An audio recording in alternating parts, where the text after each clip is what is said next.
letting everybody in, please. Yeah, thank you. Okay. So, thank you all so much for joining us tonight. It's been a pretty difficult few months, as I really don't need to remind any of you. Whatever your situation, we are so pleased that you've joined us tonight, either here live or obviously when you're watching this back. It's great to see some new faces and to welcome some old friends. So, as a charity, we have truly worked our absolute little cotton socks off to support our Duchenne community through COVID-19 and are continuing to do so as our families re-emerge from shielding. Throughout our lockdown support work, we've personally spoken to nearly 2,000 families. So hats off to Sam, who's taking a very well-earned holiday this week. She's been the one that's been making those personal phone calls, bringing her unique personal touch to families across the UK. So thanks for that, Sam. We've reached hundreds through our webinars. We've ignited and enabled 30 volunteers, including young people and adults living with Duchenne. And our Duchenne COVID-19 advice page, which our brilliant head of research, Neil, has been constantly updating, continues to circle the globe, and it's nearly hit 40,000 unique page views, which in my mind is just staggering. So well done to Neil for that. So tonight I'm a bit sad, to be honest. It comes hand in hand, I suppose, with having put my heart and soul, and Sam as well, into the 25 support webinars that we've done for our families over lockdown. But I tell you, it's mixed with a feeling of of pride and feeling deeply honoured to, oh, thanks Claire, to have made such an impact with our amazing community. So we've covered so much. We've covered mental health, adult and children's physio. We've had sessions for young people with Duchenne, sessions with OTs. We've had relaxation. We've had Marion, who has covered pretty much the length and breadth of the physiotherapy and also occupational therapy within Duchenne, giving us the most phenomenal hints and tips that we can take into our journeys into the future. So, wow, Marion, it's just been phenomenal. So tonight, the amazing Marion will be helping us as we look to the next stage of our journey through COVID, which is returning to school. So tonight, as I mentioned, I'm missing my wonderful partner in crime, Sam, who's, as I said, she's on a holiday with her children. So please bear with me if there's any slight delay in the administration of this webinar. We do a lot of stuff behind the scenes, and doing it single-handedly will be a bit tough, but I'll give it a go. As always, we'll be taking questions via the chat facility at the bottom of the page. And if you have any questions or anything you'd like to add, please do so. If there's anything a bit more personal you'd like to ask or add, just pop it in the chat to me individually, and I'll share it anonymously. So this is your chance to ask questions of the expert, to share your thoughts, and to really get involved. So for the last time this summer, and it's appropriate because it's so rainy and horrible outside, it's so autumnal, it gives me huge pride to introduce long-term friend of Action Duchenne, expert lead physiotherapist at the world-renowned Neuromuscular Centre of Excellence, Great Ormond Street Hospital for Children. This is Marion. Marion, from all of us here at Action Duchenne, thank you so much sincerely for everything you've done for us over the past 6 months and continue to do so. So over to you. Thank you. Lynnette, absolutely thank you. As you know, it's always my pleasure. My knowledge is there to share. It's not mine. It belongs to all the parents and kids. But I think we have actually on Monday, it was my 31st anniversary in neuromuscular. And I think this has been one of the strangest years ever. We've had changes, we've had drugs, we've had trials, we've had ups, downs and highs and lows, but nothing like this summer. And this, for some children, let's admit it, has been like the most enormous summer holiday, and the hardest part is going back to school, because 6 weeks is bad enough, but 6 months has been a killer in terms of parental sanity, one has to say. If alcohol sales have gone up, you can't be surprised. I think it's very, very difficult. And my hat's off to all parents who've had to stay home, try and teach unwilling children in difficult circumstances. They're not teachers. I think we are starting September with a total new respect for the teaching profession, seeing how difficult it has been to keep kids amused for an hour, let alone 6 or 7 hours during the day. But from a physiotherapy perspective, this has been a horrible time for us too, because school holidays, and particularly the summer, is always one of the toughest times. And over the 30 years, we have always said that the children struggle more between September and December than at any other time of the year, as a sort of knock-on effect from the school holidays. Because 6 weeks of what is generally often reduced activity does have a big effect on the boys. And I don't think you always appreciate just how much until you have a child who's at that exact stage where suddenly 6 weeks of not doing a lot produces a big impact. And not all boys do it, but there are certainly a small selection of boys who really suffer from that reduced activity. Now, I know a lot of parents would normally say, oh, well, we have got 2 weeks in Spain or 2 weeks in France and we'll be in the water the whole time. That hasn't happened this year. You haven't had that opportunity to fly off in an aeroplane and dunk in a pool for 2 weeks and really give the kids that pep, the sunshine, and the activity and exercise, all wrapped up in fun, sangria and spaghetti that you would normally have in the summer. So it's been a tough time all around. And what I particularly want to focus on today is 4 aspects. The effect on the boys physically of returning to school, the effect for those boys who've deteriorated quite significantly over the 6 months of lockdown. I want to look at equipment, orthotics, and all those things that have taken a big knock during lockdown. I mean, we know so many families who left their equipment in school, the electric wheelchairs had to stay in school, particularly if house adaptations have never been done, so that their boys only use their electric wheelchair at school, which has been incredibly tough because house adaptations haven't really been moving that quickly during lockdown either for a lot of families. Things like standing frames that got left at school, walking frames that got left at school, stretchers that got left at school have made life much tougher at home during lockdown. Not for the boys, they've loved every minute of not having their stretchers, their splints, and God knows what else, but it has been tough on their bodies. And the other thing we need to think about is the emotional effects of returning to school on the kids, on siblings, on parents, and how all that actually has a knock-on effect on physical function. And the first thing I really want to talk about is this whole concept of fatigue. Over the 30 years, what I have learned is that 2 things really affect the boys badly: overactivity and lack of activity. And I have had parents on more than one occasion who rung me up on a Monday and said things like, my child is solid, they're rigid, they can't get out of bed, everything's gone wrong. And the one thing I will then say to parents is, were you at a wedding on Saturday? And they'll say, how do you know? And I'll say, because they were non-stop for 8, 9, 10 hours. It was just lots of excitement, lots of activity. And that can have a real knock-on effect on the boys. But the opposite is also true. Inactivity can seize them up as well.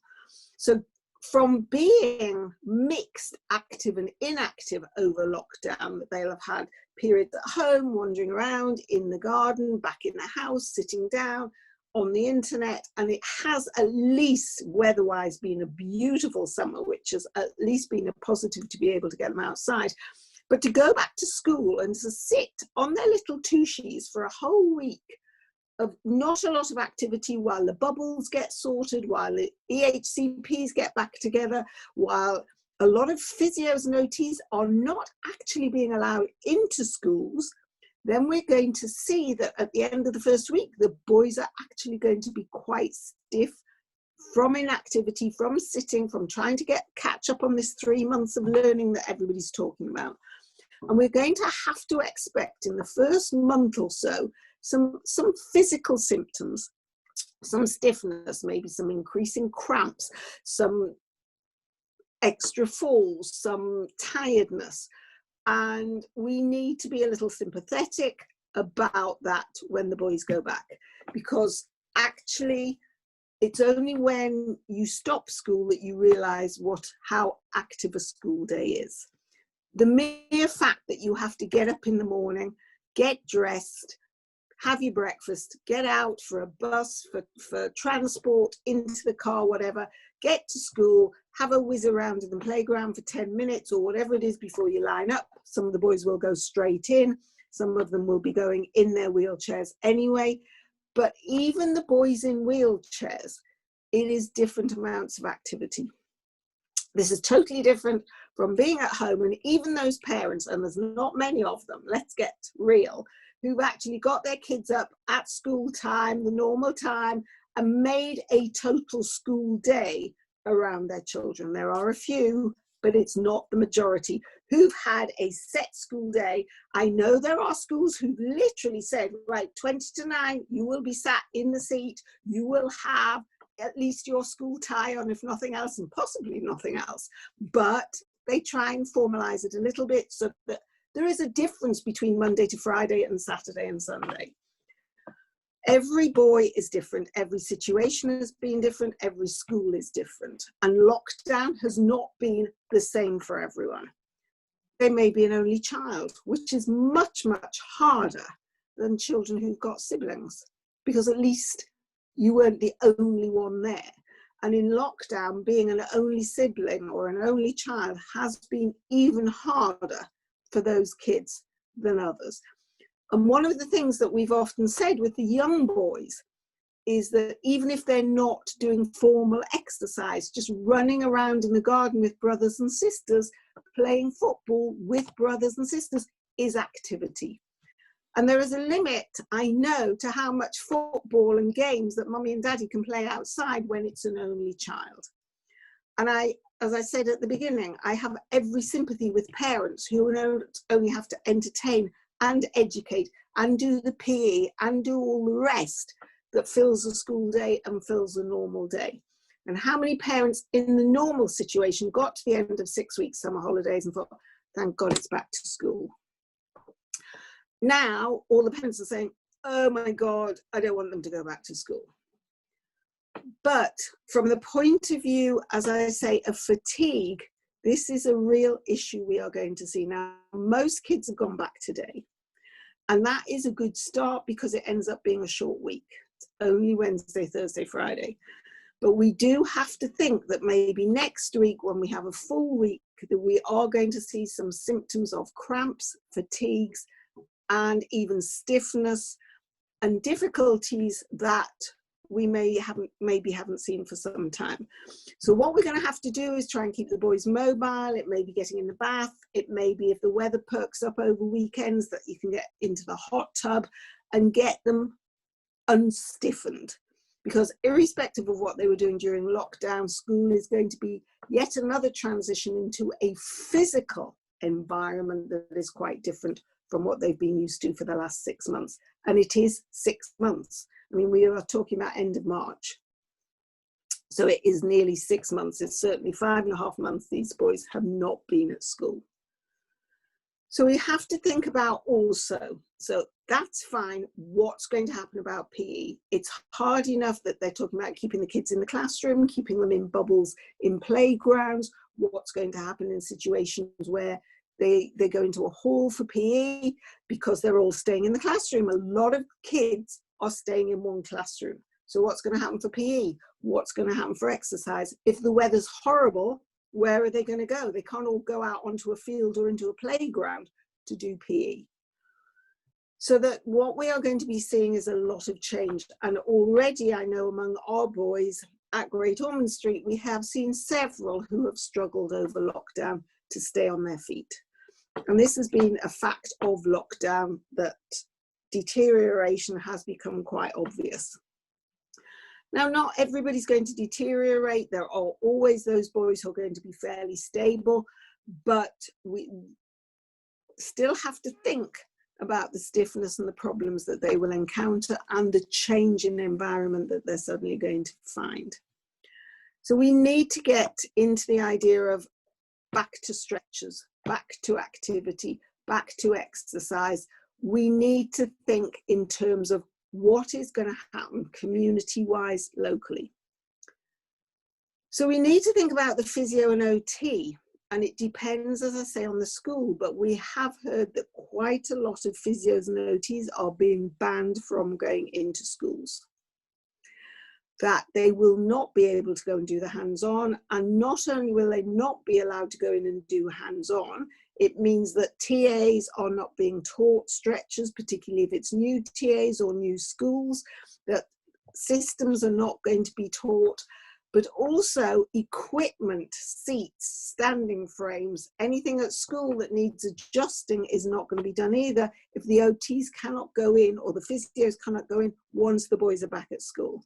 So if they have a special seat that they need to be in, or they've got a standing frame that they've been using at school that needs adjusting, it may be difficult. And it may well be that this is something that you need to sort out with school, between the school and the local physio and OT team, that really something has to be done. If the physio and OT are allowed to go into the house, it may be that things have to go home, be adjusted at home, and then taken back to school.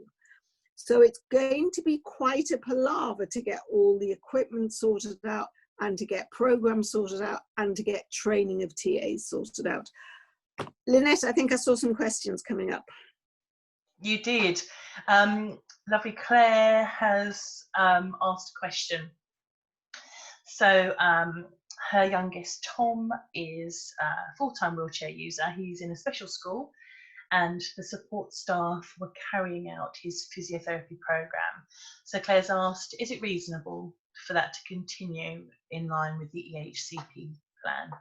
Marion? Well, in theory, the EHCP plan should still be carried out when they return to school. There is nothing that says that things should have changed in terms, just because we've gone back into bubbles and whatever, they should still be having exactly what it says in the EHCP, unless there has been a review and that has changed.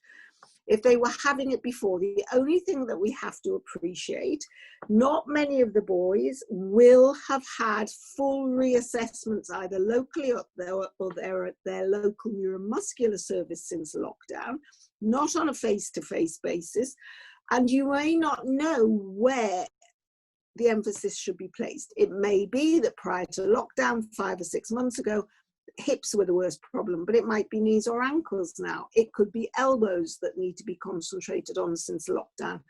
And without that sort of assessment, you may not know. Now, the majority of parents have a fairly good idea of where things have changed, what's going on, what the difficulties are. But it may not be 100% obvious that suddenly something has changed in terms of the way they sit, in terms of their back. Do they need some back stretches? People forget about that.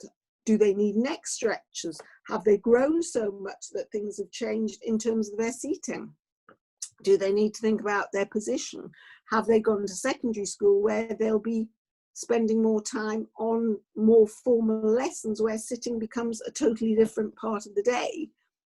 And they are less active anyway.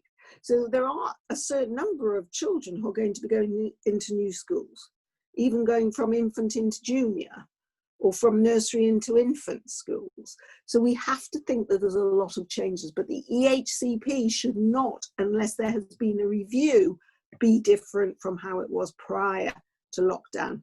Now, the problem we have, not so much at special schools, is the situation where children were sharing TAs.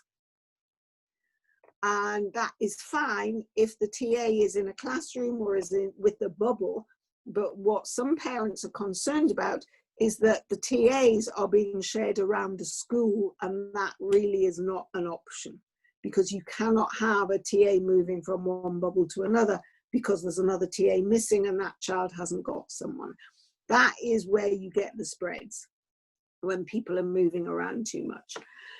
Now, I think we also are getting very, very paranoid about this whole isolation and things. And people do say 2 meters, people say children can't catch it, children can carry it.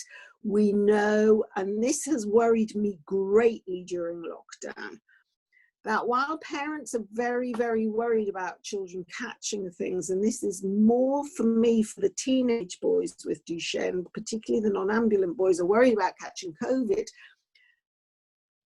If you have been isolated for 5-6 months, your immune system is reduced anyway because you haven't been exposed to any bugs anywhere.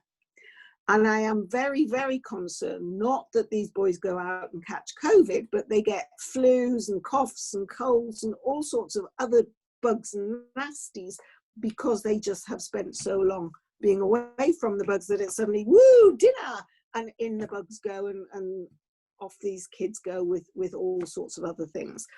And apparently I was told by someone recently that you may have heard of something called Kawasaki-Like Syndrome that some of the children have had, this COVID post sort of viral syndrome.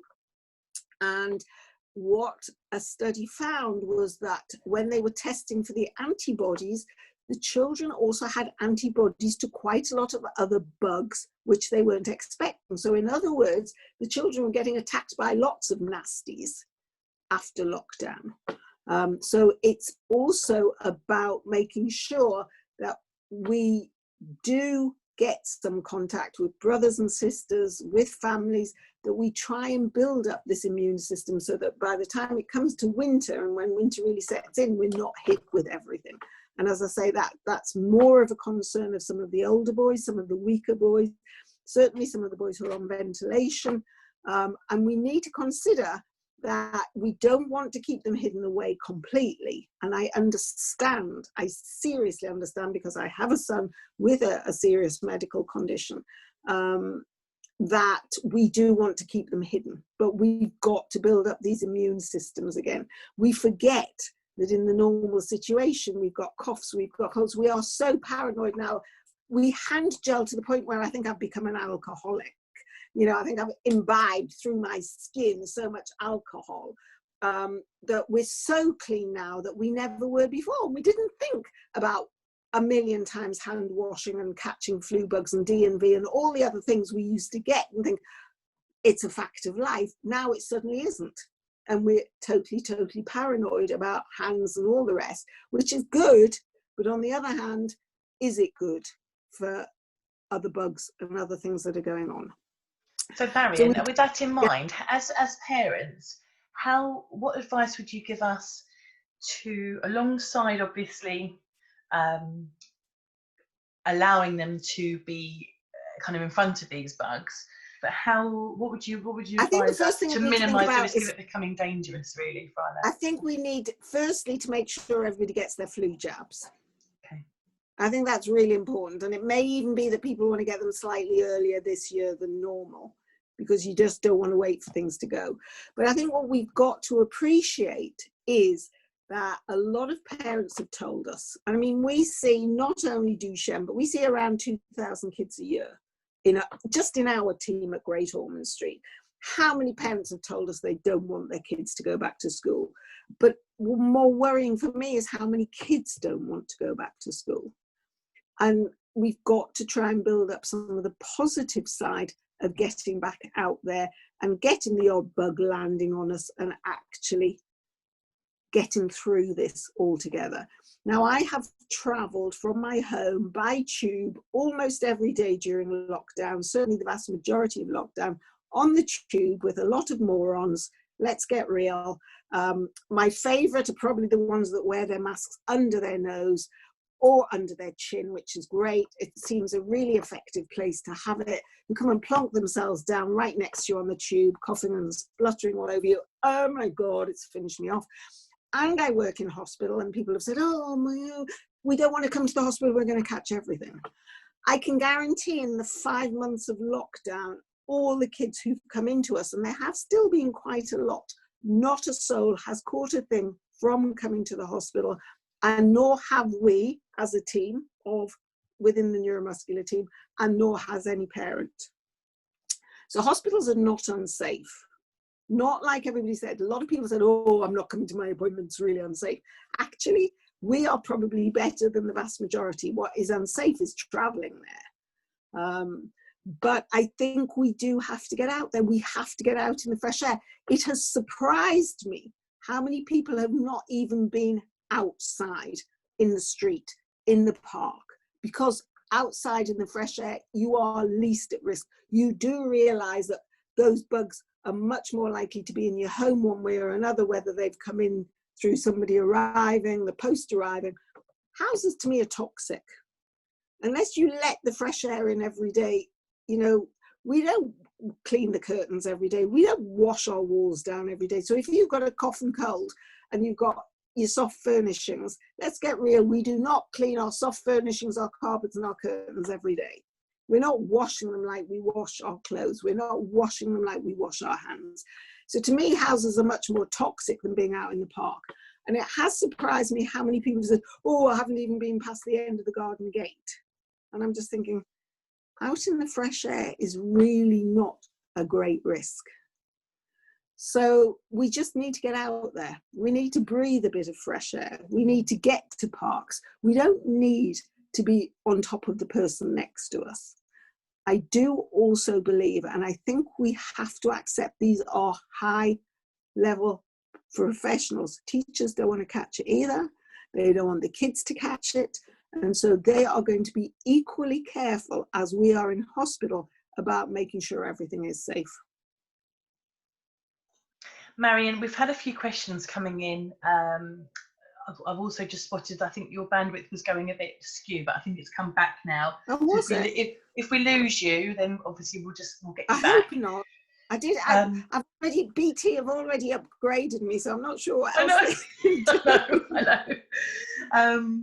So I just wanted to touch back on, you mentioned earlier on about if your needs have changed. So if the child, you know, has the needs have changed over lockdown. So you said about the hips now needing all the others or what have you. And if we combine that with potentially not being able to access the physio to train the TAs. I really want to come on to this whole deterioration thing. Okay, so is that something for later? So my question would be how to deal with it. I think this is where I was getting to anyway. Okay. I think the vast majority of boys will have been less active during lockdown than they would have been during a school day. And even if you have been doing Joe Wicks, which very few of the boys have liked, admittedly, it's not been way up their street. I'm not a fan of yoga, but that's me personally. Horse riding stopped. Swimming has stopped. Football and after school clubs have stopped. In school has stopped. PE has stopped. You don't always realise just how much your kids are doing until they're not doing it. Even if they were only swimming once a week, even if it was only one after school club. Twice a day they're outside at break times or in the school hall or running around a school. And even if they're not running, they are moving more than they move at home. The distances are further. The idea of catching up with somebody is greater. I mean, I try once in a blue moon to go for a little jog around and I'm pretty pathetic. But once I actually did park run and I surprised myself, not because I was so good, but because there was somebody even older than me and I thought, I'm not letting her beat me. So it's the same with the kids. It's that motivation to keep up with the others that gets them moving that bit more. She probably wasn't that much older than me, but I still felt embarrassed about the idea of her rushing off in front of me. And the boys are the same. It's not a case of having to be best and having to do a lot, but you want to keep up. You want to be with your mates. You want to do what they're doing. So there is a real issue of deterioration. And the biggest amount of deterioration we will see is twofold. Firstly, it's the increase in tightness of joints, and the main one, of course, being ankles. And the other thing is the increase in height that then has a knock-on effect. And so many parents have said their trousers are up around their knees, let alone around their ankles, and they have grown a lot. And, you know, you probably are going for a new pair of school trousers at Easter anyway, but who was wearing school trousers? So from March to September, they've been in shorts, they've been in tracksuits, they've been in shorter trousers, and suddenly you've realised that, whoops, they've gone up 2 sizes of trousers, not 1 size of trousers, because they've both grown and they've got a little bit rounder. which several of them might have done. So they have definitely grown, and growth has a knock-on effect. That is a longer body to move around, a longer body to get up from the floor. And this is one place we have seen a lot of the boys struggling, getting off the floor, getting up the stairs. And the other problem then with deterioration is where you're at in terms of adaptations, in terms of wheelchairs. I know a lot of parents find it very, very difficult to plan ahead in these terms. They don't want to plan ahead. They don't want to say, well, I'm going to change the house now because he's only 5. But we have had a lot of parents who are then January, February, March have been trying to get adaptations done, and we're now in September and an OT hasn't been through the door, or they came through the door in February and the builders all disappeared. Don't ask me where the builders disappeared to, because building wasn't supposed to have stopped. But the builders seem to have disappeared and the adaptations seem to have disappeared, and we've got 8, 9, 10, 15-year-olds being carried up and downstairs, and it's all got a little bit crazy. But deterioration has been a big issue, and the question is not they have deteriorated, it is somebody's fault. The question is, can we get that child assessed properly and see where they are now and where we go from here? It is no point looking back and saying, this is how much the child has deteriorated out of lockdown. They should have been wearing their splints. They should have been doing this. Forget what they should have been doing. Let's look at where they are now. What has changed? What needs to change in terms of, can they still access school? Are they still safe to go upstairs if they were going upstairs before? Where is their classroom this year? We have one boy whose classroom's gone upstairs for lockdown because they think they can keep him safe in a bubble in a classroom upstairs, which is great, except he can't get up the stairs. So we have to think in terms of, do we really need to relook at the EHCP, to have a good talk to school about changes that have happened, to be realistic and honest with everybody? And if there is a problem, if you are seriously not happy that the child can't access the school, they haven't got the right wheelchair, they can't get up and down stairs, there are problems with PE or EHCP or physio, that those need sorting possibly before the boys go back to school. If you are not happy that everything is not in place, hoists aren't in place, adaptations to toilets aren't in place, and you really do feel that this is going to disadvantage the boys, that is very difficult. Marion, that leads on quite nicely to Claire's question. Claire's eldest son, Jack, is at university, doing really well, might I add. Claire is considering him studying from home and not returning to campus until after he's at least had his flu jab. He lives on campus with 24-hour support and has been consulted to whether other students up to, or having 3 students in the same flat. So what kind of advice would you give to Claire? Claire, do you want me to bring you on so you can explain that a bit more clearly? Yeah, no, I get that feeling. I know what student flats are like, believe me. I remember trying to dig my way through my brother's student flat at university. God, it was like walking through a dung heap. I think the trouble with university is if he is with 3 other boys, that's fine, but they're all doing different courses and are at different parts of the university. It's not the same as at school where they're in a classroom. Although that's a subject we need to come on to, because obviously in secondary school where they're doing different GCSEs and different courses, it's not quite so easy to bubblyfy, if that's a word. I'm sure it will become one. That's the new hashtag for this coming few weeks. Yeah, we've got a new one at work which is called a social bubble. Nice. So we talk about having a social bubble. But I understand exactly what you're saying, because although it's only 3 and 3 doesn't sound an awful lot, how many other people in different areas are those 3 boys then mixing with, or 3 flatmates? What are they doing in the evenings? Who's coming into their flat? Are there restrictions? Are there rules? Are they appreciating what your son's needs are and how they are different from their own? Now, they may all have extra needs as well, I don't know that. But even so, you're talking about 3 other boys or 3 other flatmates, 3 other sets of carers, or 3 other girlfriends or whatever. I think we found Jack's actually going into his 3rd year, and in the 2nd year he had 2 other students in the accommodation, and he hardly saw them for the whole time. So we kind of trying to rationale between Jack being isolated on his own with his care staff, who obviously they have access to PPE.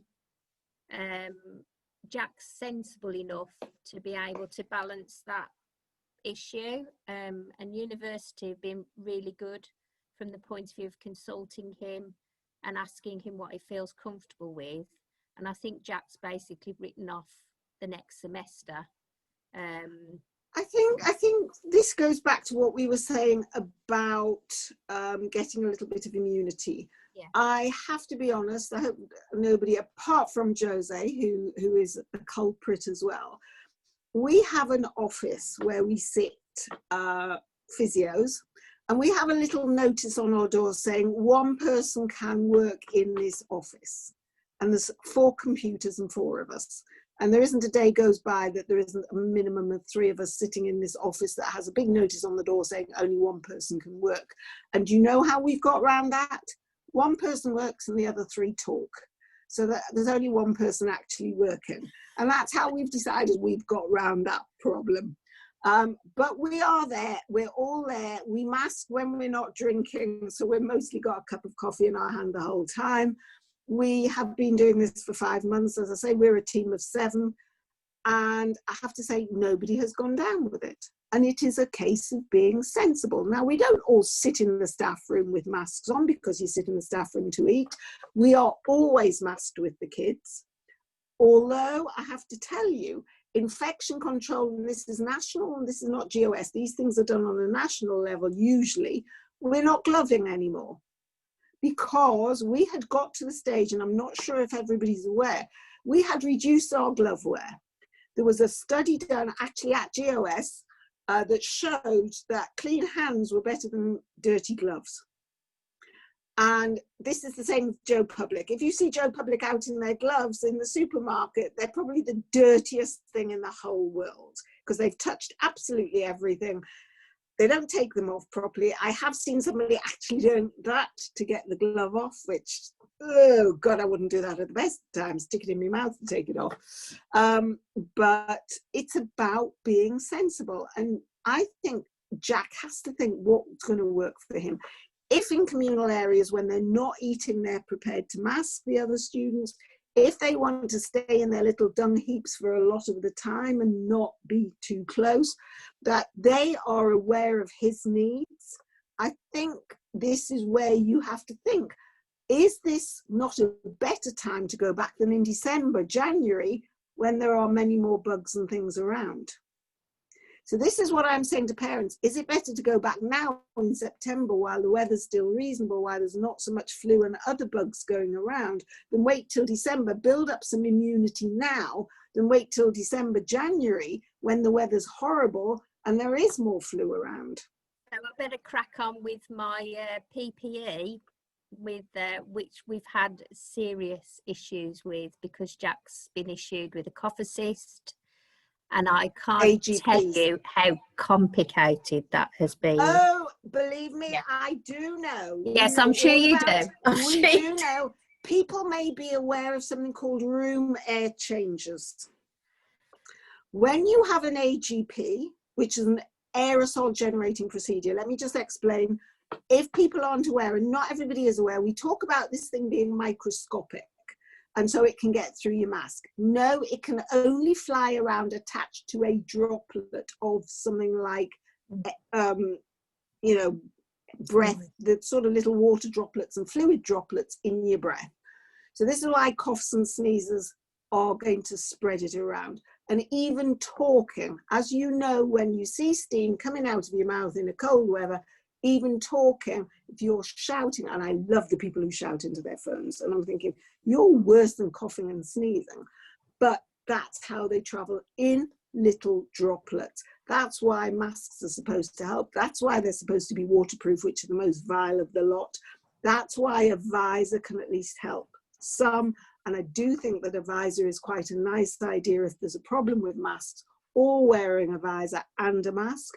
But these droplets, on the whole, are reasonably safe because they come out and they fall. But if you cough or you're having suction, this is called an aerosol generating procedure. And you have to have, and we have to have, and I wear them, the really tough mask. This is not even what surgeons wear. This is 2 or 3 levels above what even a surgeon wears. A surgeon just wears those awful things we're all wearing. But these are much higher level stuff. Some of them have filters, some of them don't. I did wear one that was so disgustingly fixed to my face, I thought I was never going to get it off again. It was vile. But people have to wear these things for aerosol generating procedures. Now, if you have a child who requires suction or cough assist, in theory, that room cannot be used by anybody else for 4 hours, which is all a little bit crazy, which is where hospitals have had big problems. Unless there are a minimum of 6 air changes per hour in that room. In other words, there is ventilation, there is air conditioning, there is something that is changing the air in that room. Now, we have a brand new physiotherapy department at Great Ormond Street, and the only room where we have 19 air changes an hour is the plaster room, to get rid of the fiberglass and plaster in the air. So if everybody wants to pile in there and do their aerosol generating procedures, we can have another person in after 20 minutes. Otherwise, you are supposed to leave the rooms for 4 hours to make sure that all the droplets have dropped before you then go in and clean the room. So there are a lot of issues about these aerosol generating procedures, because if you're in the classroom, you can't have it done in there in theory because you're putting everybody else at risk. So you have to go into the special rooms that you have. But then in theory, if you have several kids with aerosol generating procedures in one school, where do you put them all if they're all having cough assist and whatever? Plus, with children, and particularly those children who need changes of pads or pull-ups or anything like this, pads that they sit on, that you can have COVID in poo. And therefore that is another procedure that needs full mask, gloves and the works. So there are major issues, and getting hold of the right PPE is extremely difficult. But the problem that we have is that infection control are constantly changing the guidelines, constantly. And now they're saying that certain procedures do not require the same level of attention. And it's really confusing, and I understand that, because they change them every week. Every week we get an email telling us what infection control are up to this week. So it is a big problem, and getting the right PPE at the right time is very difficult. We have had situations where we have had physiotherapists, not necessarily from my team, but physiotherapists during the greatest part of the pandemic, who could not work in intensive care because there weren't the right masks available for them. So Marion, what can we do about that? How there is not a lot you can do. The schools really obviously have an obligation to get the right PPE, but if they can't get it, they can't get it. And this has been a big problem. And the question then is, what is the right PPE? Because in hospital, we are all what we call fit tested. And that means that not every mask fits the same every face. We have to go and we wear this amazing hood system, and we're given the basic level of PPE, not the ordinary blue masks, but these solid face masks with the double straps. And you wear that one and they spray something, and you have to see if you can smell it or taste it. And then they have to put your head back and they spray it, and you put your head down and then you shake your head side to side and see, and all these different things you have to do. And if you can smell this thing or taste it with this mask on, then you have to go to more complex and more fitted masks. So we have this fit testing procedure, and some people do not fit the normal sort of mask and have to have a much bigger, much more complex mask. And if the schools can't get hold of them, they can't. But as I say, even Great Ormond Street at one point could not get hold of the right sort of masks. So does in real terms, does this mean that the children can't go to school? Or you know, we have to think that generally the vast minority of these boys are having aerosol generating procedures in the school system. Claire's talking about university. Very, very few boys are having cough assist or suction in school. So this generally is not a problem in schools. Schools have got to have it all. But in fact, in terms of aerosol generating procedures for Duchenne, it's not a big issue. When you're talking about some of the conditions like SMA or congenital myopathies, where a lot more of the children are ventilated, the children who have tracheostomies, absolutely impossible. But for Duchenne, it is a tiny, tiny proportion of boys who are going to school needing aerosol generating, who would have aerosol generating procedures. But Claire's young man is at university. We're at a different stage. Okay. I've got a couple of questions from Jackie. They're fairly linked. So you're talking about TAs and classroom assistants helping with the physiotherapy in the absence of the physios and OTs going in. With that in mind, Jackie has said they have no choice but to share her son's TA with other students in the school. So firstly, how safe is this after long-term steroid use? I guess also the next question is, how can you minimise the risk, or how can she minimise the risk? And also she said, can you build up your immune system if you're on long-term steroids? I think I don't feel comfortable talking an awful lot about steroids because I do not know at what level the boys are immunocompromised. The vast majority of boys, as far as I am aware, are not on a level of steroids high enough to immunosuppress them. This is not like disorders like rheumatoid arthritis or some of the other severe conditions where they are on high level steroids that mean they are immunosuppressed. Now, we know that the boys are all tested for adrenal issues and bone health issues and other issues, but they are not so immunosuppressed that they're hidden away from the world. This is not that level of steroid. And I do not think, but it's not up to me to say just at what level these boys are in terms of immunosuppression, because obviously they are on steroids. Now, it's really difficult when you are sharing TAs, and I've had one mum emailing me today saying this is her and her son's biggest concern, is that because he is in a wheelchair but has few learning needs, he doesn't need a TA with him full time. So his TA is off around the school doing lots of things everywhere else, and that's what they're not happy about. He only needs help when he needs to, physically do something quite major. So he actually doesn't need an awful lot of help. He needs help with the toilet, he needs help at meal times, he needs help at certain times, but actually in the classroom situation, he's perfectly capable of using his own computer and doing his own desk stuff, so doesn't need somebody sitting next to him the whole time. And I think it's really difficult, and I think the school need to be aware. I think from the steroid point of view, there has been advice coming out on steroids.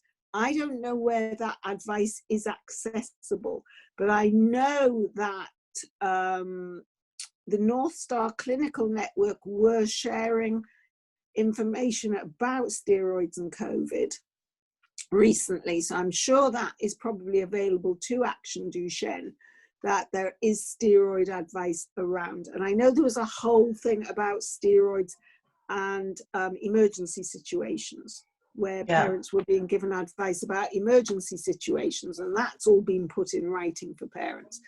Also, Need to be Marion, aware of as well.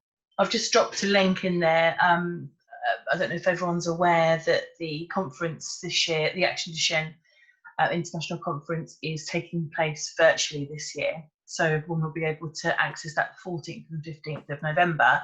And that will, I think Angela's just hopefully can confirm to me, usually we have a steroids and, yeah, Angela's thumbs up. We've got an, do we know which day that's on yet, Ange? Can we release that yet? No? Okay. Well, that will happen on one of those days, and that's usually a really interesting session. So hopefully we'll be able to give some clear advice from the world experts there. Just to jump in there, Marion, thank you.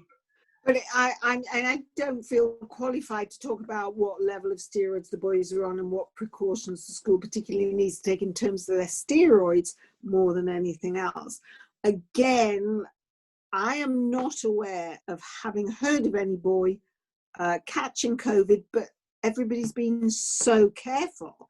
Parents, families, everybody have been in lockdown that, you know, really they have not been at high risk in lockdown. Now is where everybody is worried about the risk and what's happening when everyone's coming out.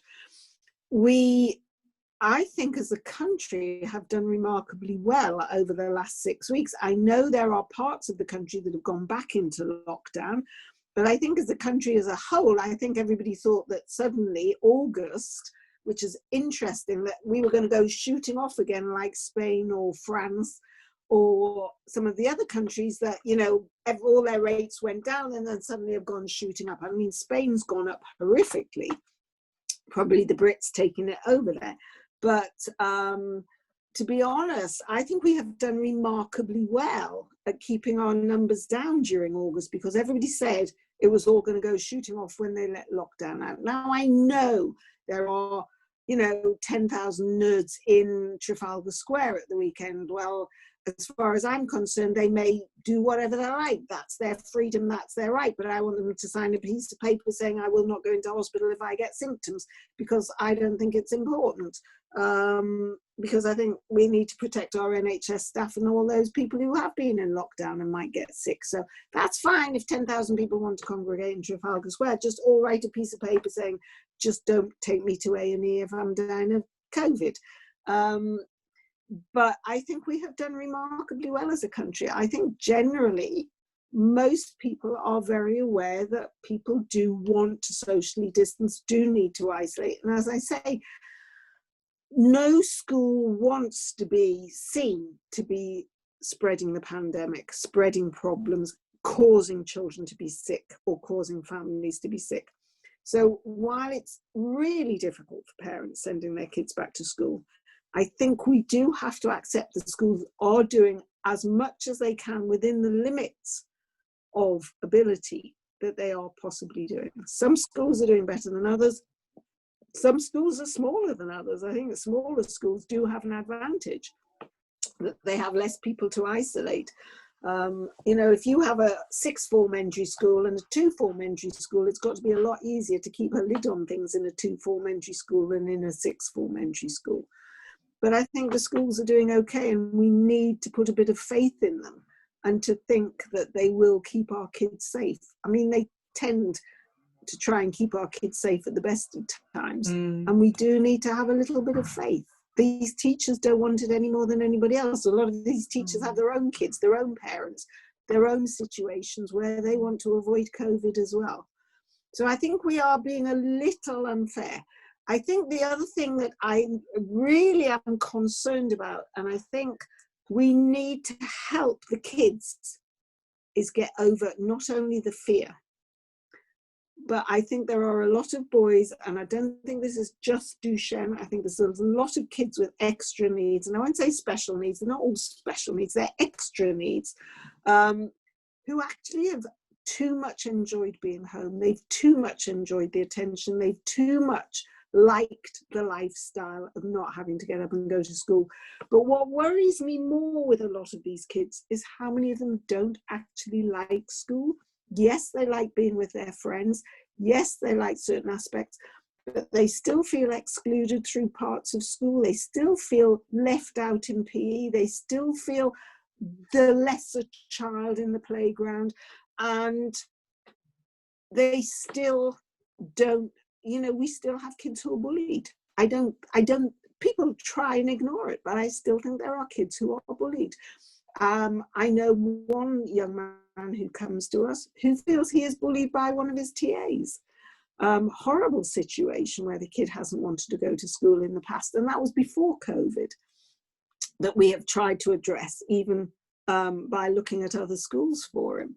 But it worries me greatly how many of the kids don't want to go to school because they've just got out of the habit of being there and have actually enjoyed the one-to-one attention, the being at home, the not having the formalized learning, which has helped a lot of the boys who do find it difficult to concentrate for long periods. And this does worry me greatly, that there are a lot of children who just don't want to go back. And I think we need to find help for some of these kids. I think they are very, very fearful. And I think a child who is scared is going to show physical signs. And very often, we all know that stress can produce physical signs, nausea, sleeplessness, whatever, that we do show when we are stressed. And I think we need to recognize it in some of the kids as well, that we have seen that. A lot of the boys don't want to go back to school. Maybe we have hyped this up. Maybe it's partly our fault. Maybe we have suggested that, you know, go outside and you're going to drop dead. One of my nephews turned around to my sister and said, "Grandma, are you over 70? And when she said no, he said, "That's good, because you would be dead now." Because what they had heard was that, you know, it kills everybody over 70. So kids have got a very skewed view of what COVID is doing to everyone.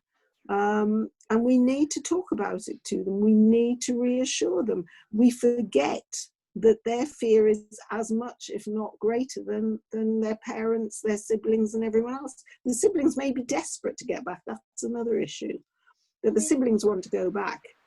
And that causes stress for the siblings, because they'll then feel guilty if they catch it or bring it back or something happens. So talking about that, Marion, so some really practical kind of, you know, working from the absolute grassroots. You know, there may be some people on the call today that, and I know because everything's, you know, all the advice has been given to everybody, the general public. What are the steps if, let's say, I think one of my children has got signs and symptoms of COVID, or any of the other mums or grandparents on the call tonight? Okay, if your kids, what do we do? What do we have to do? Okay, the first thing is, if your kid, if you have one child and they have signs of COVID, then the first thing you do is you need to firstly make sure who you are isolating. Because if you have one child and two parents, that's three people who've got to be tested, and then isolate until they get the results. Track and trace is not working. Let's get real. Anybody who thinks it is working, let me know, because I haven't heard that it's working. But the first thing you do is you need to get tested. Now, there are ways of getting NHS tests out to you, but I think 111 can tell you where your nearest test centre is, or can get test kits to you. If one of your children has got it, everybody needs to be tested. And then you need to start telling people even before you get the results back. So that if your child has gone back to school, they are in a bubble, they come back, or you have symptoms, say your partner comes home from work, they may not have symptoms, but the person they sit in a desk next to or have a lot of interaction with has gone off sick, they need to test, everybody else needs to test. And in theory, you should isolate straight away until your test results come back, and then work it from there. But if you have been in contact with it, so the person who has been in contact with somebody, in theory, should isolate for 14 days anyway, because you can not show symptoms for 14 days. So there is this big knock-on effect, that the more people they reckon who isolate, the less likely there is of spread. And this is where it all starts going wrong, and you get pockets, because people do not want to isolate if they don't think they've got symptoms.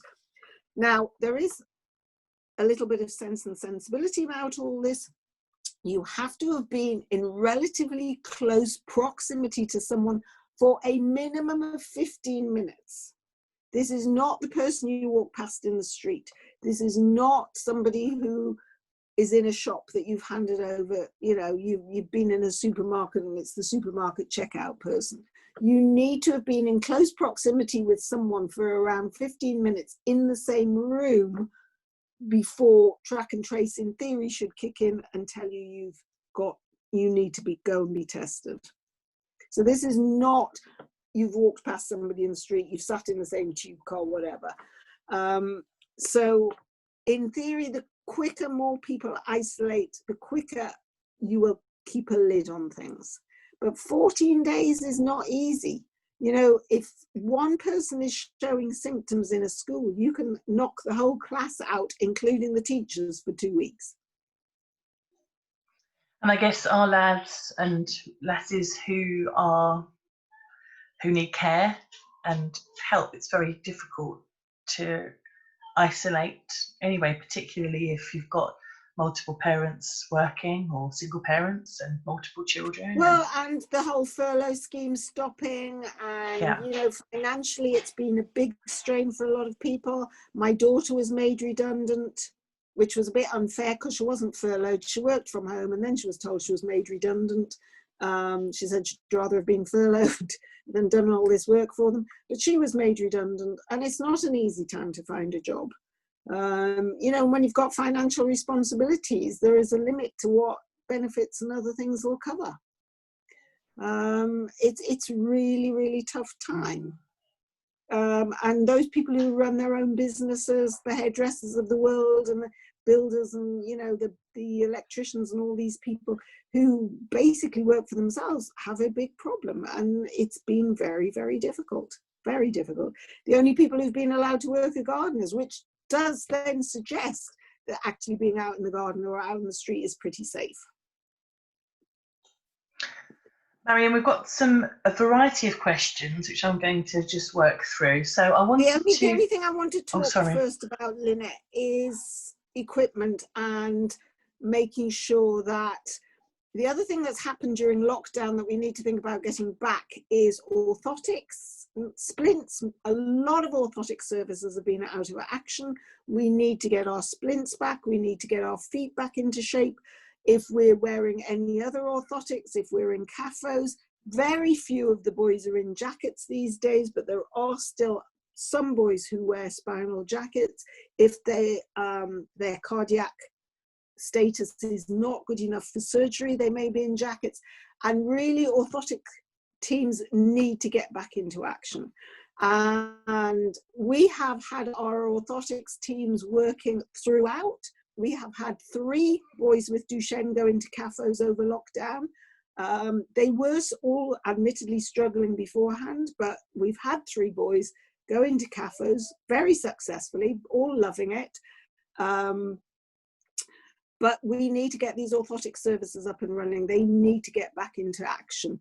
And even our orthotic company, who are absolutely exemplary, have got an enormous backlog, which is causing problems. Standing frames, the boys who are using standing frames, we need to make sure that they are suitable. If the boys have got lots of tighter hips and knees since lockdown, we need to make sure that somebody's not trying to shove them into a standing frame that's no longer suitable for them, no longer big enough for them, or that they're just too tight to continue. And somebody has to make that decision. This is no longer actually a useful thing to be doing. You know, I do not believe in pain, no gain. It doesn't work for me. It's got to be right. It's got to be right for each individual child. Standing frames are good for some, not for others, but it's certainly not good for people who are in pain to do it. And if their joints have got tighter, they've got tighter. As I say, we cannot think about what they were like before lockdown. We need to think about what these boys are doing now and work from today and tomorrow and the day after, not from where they were 6 months ago. So everybody needs, parents particularly need to be aware of what are the priorities now from a physical point of view. The TAs need to know, local physios need to be up on this, OTs need to be up on it. Where are we now? Doesn't matter what's happened during lockdown, where are we now physically? Are we struggling? Are stairs no longer an option? Can we no longer get up from the floor? Are our ankles so tight that we can't stand still? We're dancing around. Where are we going? What are our priorities? Get a handle on this now, because things will have changed, and changed quite a lot for a lot of the boys. Let's get action now. We're coming out of lockdown. Let's get our act together. Amazing, thank you. You had some more questions. I hope we all feel very motivated for that. I'm going to get on the phone to my lot tomorrow morning. They'll be like, you've heard of that Marion again, haven't you? I don't care. I'm always the baddie. Just keep me being the baddie. It's you're the best. You know, it's never been a problem for me. If I'm to blame, I'm to blame. I'll take the poo. I love it. Just to so where was I? So Jackie, I just wanted to make sure that this was that Jackie had all the answers to her question. So this was for the lad who had constant care from his TA, but she moves around the school when he is absent. Jackie's thinking about letting him go into the school for 2 or 3 days a week to start with. And I know Jackie felt reassured by what you said about trusting that the school are doing it, doing the right thing. Is there anything else that you can add to that, or do you think that covers everything? I think the idea of 2 or 3 days is actually quite nice for the boys who are going to fatigue, who are going to struggle with a full school day again. But I think we need to build up as much as possible, because actually 2 or 3 days can be quite disruptive depending on where you are in the school and what age you are. If we want to get back, we want to get back full time as soon as possible. And my honest feeling is starting for 2 or 3 days and seeing how it's going is going to work for a few weeks. But really by half term, we need the boys to be seeing if they can cope with a full week at school. And this is something we have to think about. What are we doing to these boys in a full week? Are they going to manage? As I say, it's quite nice to be 2 or 3 days, but it's disruptive. It means they're missing lessons. For some of the boys who really love the academic side, and I know there aren't millions of them, but for the boys who like the academic side, we want to get them back into learning. You know, some of the boys thrive in the school situation. The lockdown has not been the best, not because mum and dad are lousy teachers. I know I'd have been a lousy teacher. I would have just done arts and crafts all day, can't bear science. But actually structure, particularly for the autistic boys, is so much nicer. And I think a lot of parents have suffered with the boys who are more autistic, trying to keep a structure to a day, because actually it's boring for parents. You know, you don't always appreciate the TAs and the teachers until you have to keep some of these boys focused and structured for a whole day. And that's one day. And then there's a whole week. And then there's 5 months of it. And that is difficult. It is seriously difficult. I think it's been really quite a strain. And what so many of the boys actually like is routine and structure. And to get them back into that is a real positive. It's not a negative. They have missed that. I think a lot of the boys emotionally have found lockdown stressful because of this lack of structure and regularity. And I know we've had a couple of boys who will only wear their splints at school. So of course, there was no way they were going to wear their splints. They're not at school. They don't understand. This is Monday to Friday. This is like a school day. But I'm not at school. I'm not wearing my splints. I'm not at school. Fine. I am not going to force any parent to force the situation. It's not worth it. Let's worry about, as I say, the consequences. If I've got grotty feet, well, we'll just have to do more serial casting or get more plastering out or get more ways of stretching those feet or work in a way that's going to make things better from now. I'm not chastising any parent who's keeled over during lockdown and said, I can't do this anymore. It's no fun. Let me out. Because honestly, I think parents are ready to be let out as well. I certainly know I would be. I tell you what, Marion, I've got a day off booked next Thursday, and do you know what I'm going to do? Absolutely nothing. Great. I'm going to put the telly on. Do you know, I seriously think parents actually need a break. We do. I think we all deserve a medal. That's what we want. Oh my God, I think some parents have found it almost like prison. And I think it's been incredibly tough. So I think parents actually need to let go again. You know, the separation you had when they were 5 and first went to school, and the worst thing ever about your kids going to school on the first day is when they didn't cry. I think we all want our kids to cry, to think they want to be with us all day. And there's nothing worse than them say, bye, I'm off, and they're gone. And actually, I think that's what makes parents cry, them not crying. But I think we have now got to the point where parents are going to cry if their kids don't go back because they are so stressed and tired. And but there's such a strange thing, isn't there? Because like we talked about it, Sam and I have said, you know, we're going to be obviously crying when our kids go back. It's, oh, you know, end of an era, and hasn't it been lovely? And then actually like, oh my gosh, goodbye. And then what if there's a second wave? And all of these things are just, you know, I think we'll all be on antidepressants. There's going to be a second wave. Maybe a third wave. There may be a fourth wave. There may be son of COVID. There may be COVID rides again. I mean, this is like an ongoing saga, like Star Wars. You know, Star Wars was going to finish at 6, and then there was 9, and then there's going to be 12, and then we're going to end up with Star Wars 32. And I think we're going to see the same thing, and I think we're going to get used to it. I think this is something that, it's a different era. We've transitioned from nasty flu to something different again. And, you know, we're going to have to move with it, and we're going to have to learn to adapt to it. But I seriously do not want a lot of stressed out parents, and we've got to give our parents a break too. And I'm really keen that parents get that help, and parents don't look for help. I've beaten a lot of my parents up about this before, as you know, Lynnette. The parents don't look for help. They think that they have to put up with all the crap because they're parents, and that's what parents do. I think we need to say, enough, go, please go back to school. Give me some time off. Give me my summer holidays. Because parents get stressed too. I think it's been a horrible time for parents. And people think, oh, how wonderful, you've had 6 months off with your kids. How could it not be nice? You're being paid to be at home. I think the vast majority of parents would give the money back if they could just have 5 minutes peace. Do you know, Marion, I'm just going to drop the toilet with you. I'm just going to drop the recording that we made of your looking after parents and carers in the chat there for everybody to look at. That was a fantastic session. So if anybody missed that, I know there was some new faces tonight who will have missed it. Please do check it out. It's Marion berating you to look after yourself.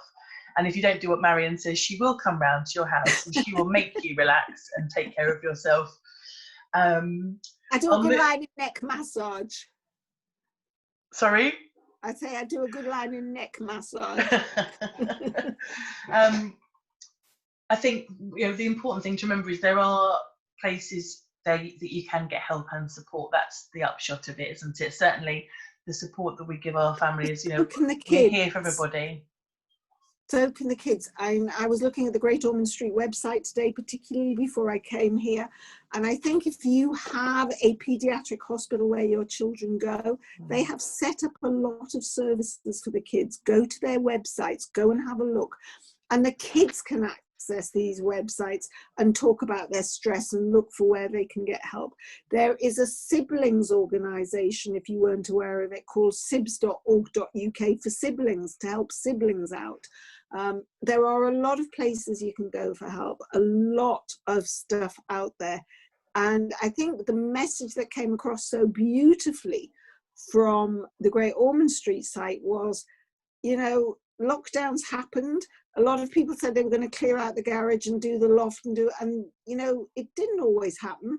Some people have done amazing things. They've become world famous pianists in 6 months. You know, they can sort of do tightrope walking and 1,000,001 things that people have managed to, skills they've gained during lockdown. And that's those of us who've done absolutely nothing but stay at home and watch the grass grow.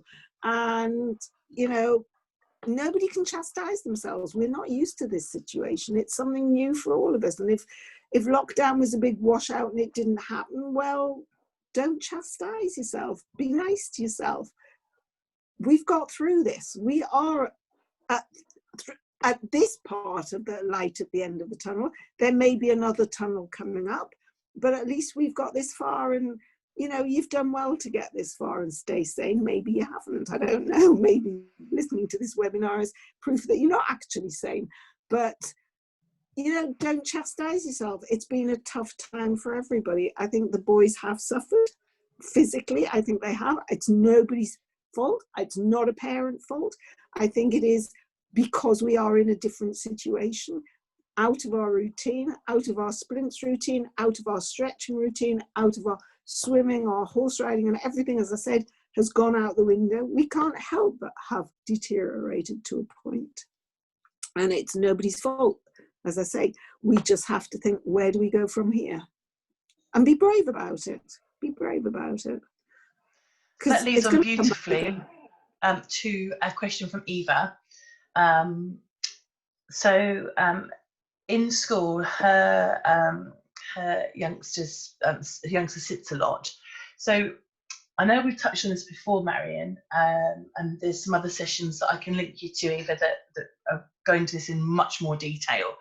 But Marion, do you have any advice for simple exercises to prevent stiffness and other negative consequences of long-term sitting, particularly if children are not going to be running around such as they were? No children should be sitting for long periods, even if we're in a social bubble or in the same classroom. It doesn't mean to say that you have to get out of the classroom to run around.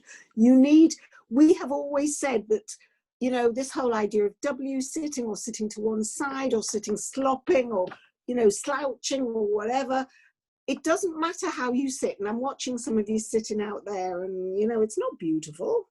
You know, you're not sitting up straight and you're not going to sit up straight. I'm not expecting you to, but you will move. And in 5 minutes, you'll have moved to a different position. The worst thing the kids can do is sit still. What they need to do is at least every 20 to 30 minutes, stand up and change position. Even if they just walk around their chair, even if they just go and get some hand gel and sit down again, even if they just go and drink some hand gel, whatever, they should move every 30 minutes. Now, sitting at a chair does not mean you need to be inactive, because we can be very active sitting in a chair. We can do Pilates and Zumba and a million one, even sitting yoga. Not my scene, as I say, but it is possible. So just because you're sitting down does not mean you don't have to exercise or can't exercise. But I think the big issue about sitting still is a class issue. It's not about one child getting up and wandering around. It's about teaching the teachers that every child should be active. And with the lockdown situation, if kids aren't out running around or not in the corridors at school and not hiding behind the toilets, not skiving in the back of the playground at 16 years old where they shouldn't be, then we have to keep them active in the classroom by doing things in the classroom and can get them moving around, even if every half an hour everybody's encouraged to have a good old stretch and do a few Pilates style exercises and, right, you know, stick your hand out here and move over here and everybody sit up straight and get away from the phone posture and whatever. But little small children are not immobile creatures. They are slithering, moving creatures. They don't keep still. We all know the idea that we can't wait for our children to walk, and then as soon as they can, we want them to sit down and stay still. It's not true. People are moving creatures. We are by nature animals who want to move around, and we should be encouraging the kids to move, change position every 20 to 30 minutes, and that is teacher education. It doesn't have to be running around like mad. It should be getting up and changing position, doing something a little bit different, having a wiggle, have a shake, get up and move around. And the other thing is, of course, you can only concentrate for 20 minutes anyway. In theory, you can only keep your mind on a subject. So if you get up and have a quick wiggle around and a move around, then you can come back and start concentrating again. I've got a happy dog out there. He's done well. He has done very well. I think there's one final question. I'm just look, a dog. Who's that? Oh, there's Nisha's. Oh, look. Oh, it's beautiful. Angela, you'll have to get Ruby in. We have to have an animal session. I'm just looking back. We had one from Anisha. Let me just go scrolling back. Sorry, guys. Come here. Okay, so, oh, look. Yeah. Hello. Say Lynnette. Hello. Oh, no. Edward, there. Oh, Edward. Don't kid yourself, he's a monster. Edward. Boy. What a wonderful name for a dog with this Nisha. What's your dog's name, Nisha? Edward. Edward. Can you hear me? Are you, hold on, did you say your dog's name No, is mine's Edward? not. Ours is not Edward. Ours is Jensen. Oh, Mine's Edward.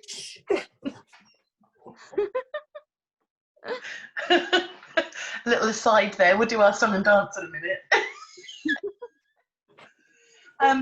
I've got a quick question from Anisha here. I think Anisha's still on, yes. So her son goes to a secondary special school and is in a full-time wheelchair. So not all children will be wearing masks. Oh, look, there's Rubes.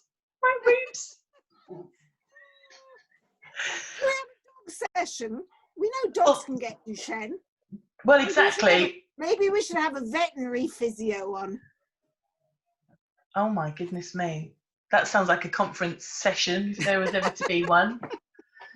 I was then going to nicely lead on to that we've got the grandparents, the next webinar that we have, which is obviously out of our standard sessions, is a webinar especially for grandparents. It's going to be the coffee, stroke, wine, beer, whatever your tipple of choice is for grandparents, and that's on the 30th of September from 8 till 9. It's just a trial, see how that goes. So if anybody has any Duchenne grandparents that they want to invite, do let me know. The link's on the website.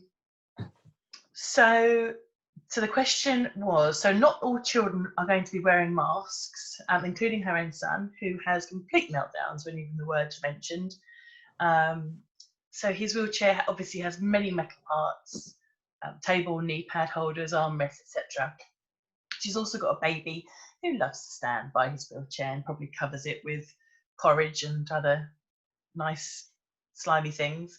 So the question is, how can she keep her child safe, as we know that the germs live on metal parts for longer?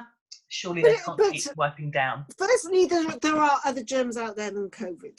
So unless she has regularly swilled that chair down 99% of the day, there are going to be bugs and bits and whatever on that chair.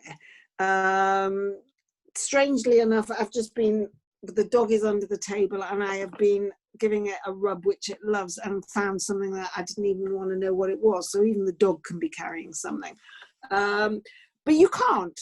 It's as simple as that. You cannot be bug-free. We are not bug-free creatures. We have good bugs as well as bad bugs. And don't forget, when we are constantly trying to kill off all the bad bugs, we end up killing off some good bugs as well, because we need good bugs to deal with some of the bad bugs. You cannot protect them, but they can develop an immunity. Now, I can understand any child having an issue with masks, and I will be perfectly honest with you. We need to be careful about masks, because I have been wearing masks that I am allergic to. The hospital get different masks from different suppliers, and there are a couple of masks that make me wheeze and actually make me itch. And we have had members of staff who've come up in rashes and all sorts of things from some of the masks. So I can understand what the kids feel like, because I know with some of the masks, I really feel I can't breathe. But there are two aspects to this. The first one is visors. Now, while visors are not as good as masks, they are better than nothing, and it may be that they can cope with a visor better than a mask. And one of the things that a lot of the kids, particularly the autistic kids, don't like is not themselves wearing a mask, it's not seeing other people's faces. It's having other people masked. So that is sometimes one of the reasons why visors are nicer, because there's more facial interaction and you can see how people are reacting. Because a child who has difficulty with social interactions, where there is half a face covered, has even greater difficulty with social interactions. It's much harder to read people when you find it hard to read people at the best of times. The other thing is, school is a great leveler. Kids generally want to be the same. So if the other, will you shush, dog, or you'll be masked. Excuse me 1 second. Quickly, let's go. We can chat amongst ourselves for a sec. I'll take. No, you're back. You're back. Little buggers just Well run done. around the dining room table. However, but kids do tend to want to conform and fit in. Oh, he wants to go out now. Here he goes. And may actually be better when they see other children wearing the masks. So once they get into school and the other kids have got them, but a visor might be something worth trying. But you can't keep them bug free. You can't keep them bug free. You are being more paranoid than anything. You can't keep them bug free. That chair has been dirty for X million months up until lockdown. And you weren't worried about it. It's only lockdown that's made you paranoid. We don't know how long COVID was around before we all went into lockdown. So remember, we were all out there for possibly 2 or 3 months with this bug flying around before it was decided we were even going to lock down. So you cannot get rid of every single bug. You can do your best, but you've got a toddler around. Toddlers are the dirtiest creatures on God's earth anyway, and good luck to them. That's a normal toddler. Nothing worries me more than a child who is obsessively clean. That is not a healthy child. But we need to accept that the bugs are there. You can wipe down, you can get the child to wipe down, but you know, I think children are more robust creatures than we give them credit for in a lot of cases. It's like we can drop them and a lot of them bounce. I mean, that's physio for you. But they are generally tougher creatures than we give them credit for. And they will be, I think, better than we think they'll be. And so will we as parents. I think you Once made we've that very learned to let clear, go. Marion. Once we have learned to let go. And Yeah. this is another case of letting go. This is letting go all over again. And I honestly think it's tougher for parents than the kids. Do you think, kind of as a bit of a summary, really, as the questions, everyone's had their questions answered. In summary, would you agree with, the kind of trying to keep in our minds about minimising risk versus living? Absolutely. We've got to minimise risk, but we've got to consider the kids have got to get back into school. We've got to what's worrying me more is getting them physical again, trying to build up their stamina, trying to prevent their fatigue, trying to get them through a whole school day, trying to get them back into exercise in whatever form, fun, games, try and get these swimming pools back in action. Our hydro pool is officially open from today. Chlorine levels have gone up a little bit, but pools can be open. Actually, Marion, that's so interesting. I hadn't thought about that. What's the ruling on swimming pools in your... The ruling on swimming pools, I do not know. In our hydro pool, the rules are 1-to-1. We could take 2 or 3 children in at a time if it was safe with one physio. Now it's 1-to-1. The person on poolside has to be masked. The pediatric physios are suggesting perhaps visors for the person in the water rather than masks. It's pretty hard to get in the water and wear a mask, but visors, and it also means that it's easier for the child in the water to see what you're saying to them. So visors, 1-to-1 in the water, and in the evacuation situation to again keep the number of people in contact with the child to a minimum. But obviously parents, because we're outpatients, not schools or inpatients, our parents would be there as well. But the pool, our hydro pool is open again, and there are other pools, hydrotherapy pools I know that are open again. In fact, I even know one child who's back to swimming. Thank you. Eva asked about horse riding. She's heard that it's beneficial in Duchenne, but what's your thought on horse riding? I love horse riding. I think it's brilliant. Why do I like horse riding? I like horse riding for lots of reasons. I like horse riding particularly for a boy who's struggling with ambulation, because a child on a horse is exactly the same as any other child on a horse. And I think it's another situation like swimming where you can have the freedom to be the same as everybody else. And I think that's a beautiful thing. I think for a child who loves animals, who's not scared of horses, and let's get real, who's not allergic to horses, because we do have some kids allergic to them, I think it is one of the most beautiful things that the kids can do, is have that one-to-one relationship with a horse and actually go off and have a ride. I do think the vast majority of children do need a special riding school. I think as well, I can't see why the riding schools aren't open, because again, it's just an issue of masks. I think some of the riding schools are open again. I do know one young man, I think he's 19 now, who has ridden since he was 7 years old, who insisted, non-ambulant from the age of 12, who insisted that he would only go to a normal riding school, and managed a normal riding school, as far as I know, until the age of 17 or 18, when they said, I think it's time he went to a special riding school. But he's ridden all the way through. Just loves the horses. Understandably likes swimming. Not everybody likes horses, not everybody likes the water. You could go and try an alpaca or a llama. Llamas are actually better natured creatures than alpacas. But there are places you can ride a llama if you really want to go and try a llama. They're beautiful creatures. I mean, my personal feeling was I'd like to ride a llama more than I'd like to ride a horse. They are incredible creatures. But yeah, go for horse riding.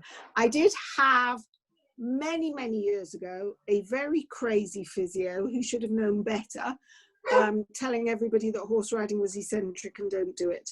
So I subsequently have 3 friends who are veterinary physios, and I consulted all of them, and they said that's absolute tosh.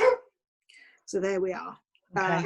Horse riding is not eccentric, and there is absolutely no problem with it at all. Thank you. Eva was after some advice on some exercise that her son can do himself for his tightened hip flexors. Hope I've said that right. No. Tight hip flexors are a problem. They are very hard to stretch. There are 3 ways of doing it, on your tummy, on your side, or on your back. We prefer the one, if you are tight in the hip flexors and you lie on your tummy, you tend to have all the pressure going through your chest because your bum's stuck up in the air, and it's a very hard position to actually tolerate well. If you have a child lying on their front, on the floor in front of the television or something, you won't get them straight if their hips are very tight. So we do the one where they're lying on their back with their legs hanging off the edge of the bed. Now, if you've got bed ends, then you need to be across the bed. And what you do, and I will...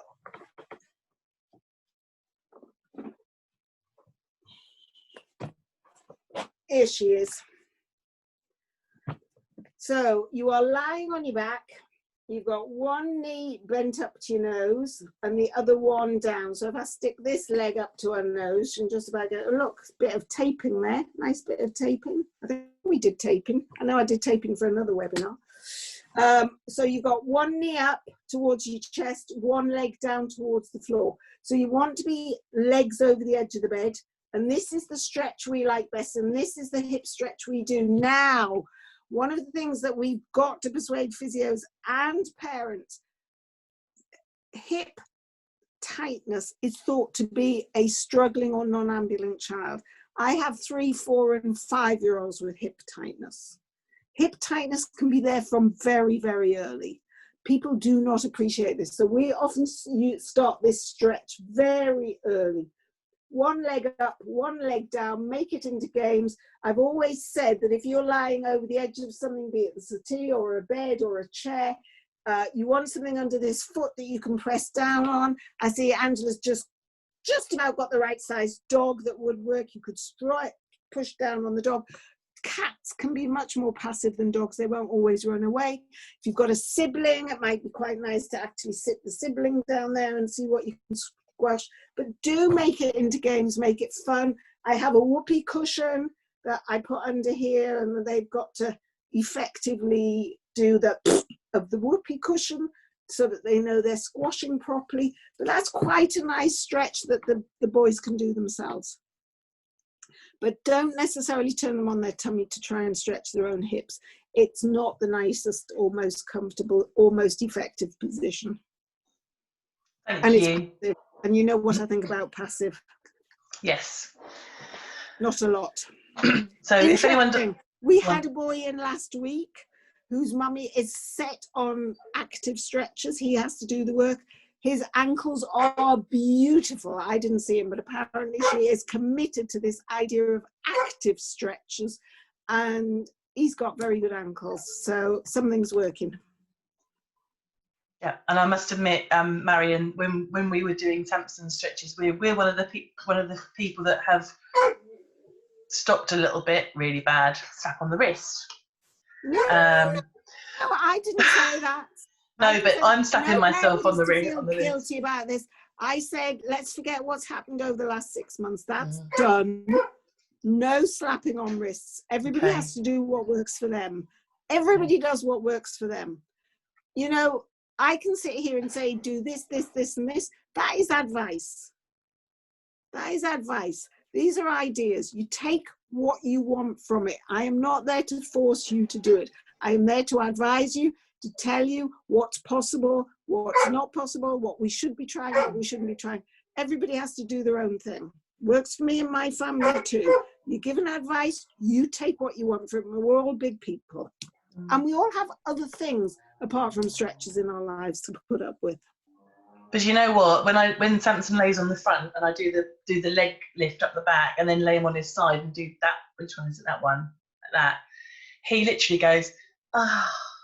He loves them. They're wonderful. It's just a wonderful way to end the day, really.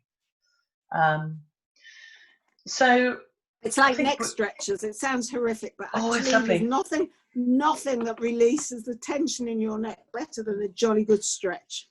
And you can all do it together, can't you, as a family? It's a great thing.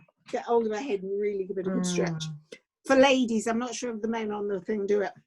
I don't think barbers do it, but do you know when you go to the hairdresser and they put that sort of leathery thing on your neck and it pulls it down? That's really nice. I never want to take that off. I want to nick one of those because I really like that sort of weight pulling down on my shoulders and stretching my neck at the hairdresser. And I got to the hairdresser. Oh my God. If there was one thing I wanted during lockdown, it was a haircut. I would have given up everything else for a haircut.